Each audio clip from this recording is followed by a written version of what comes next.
3.5 years after what was supposed to be a quick offensive in Ukraine, Russia finds itself in serious trouble. What Vladimir Putin thought would be just a few days of fighting has turned into one of the bloodiest wars of attrition in modern history. Instead of conquering Ukraine, Russia has lost men and machines at an alarming rate.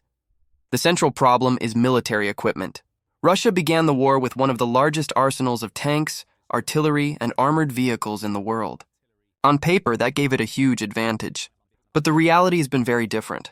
According to Oryx, a database that records visually confirmed losses, Russia has lost more than 2,600 pieces of equipment as of September 2025. Among them are over 4,100 tanks, almost twice Ukraine's confirmed losses.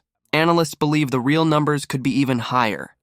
What's most surprising is the speed at which Russia has burned through its arsenal. At the start of the war, it had around 3,300 modern tanks and thousands more in storage. But those reserves turned out to be old, rusted, and increasingly difficult to restore. By late 2024, Russia was forced to send T-34s, museum pieces from World War II, into battle just to keep its units moving. That's the level of desperation. Meanwhile, Russia's ability to repair and refurbish vehicles has virtually collapsed. In 2022, its factories could restore more than 120 tanks per month. By mid-2025, that figure had fallen to just 35.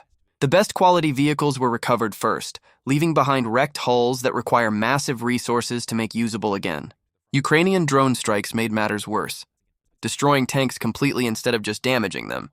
Analysts warn that if the current loss rate continues, Russia will not have enough main battle tanks to launch effective offensives beyond early 2026.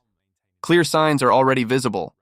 Instead of tanks at the front, Russian forces are increasingly resorting to desperate tactics, using motorcycles, scooters, and unarmored vehicles to move troops to the front lines, a clear sign of the collapse of their mechanized warfare.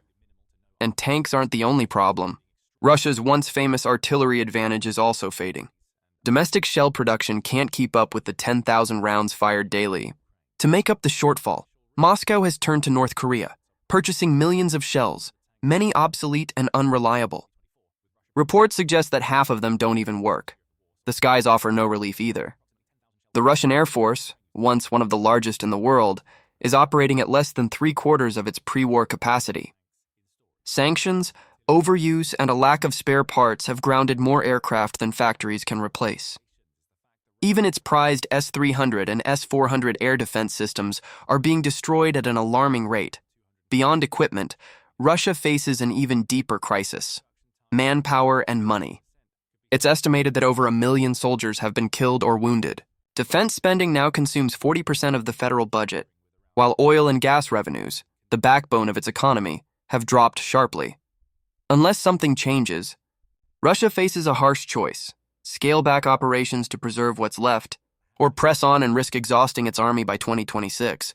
Either way, the war that was supposed to be quick has turned into a disaster, one that could redefine not only the future of Ukraine, but global geopolitics in the years to come.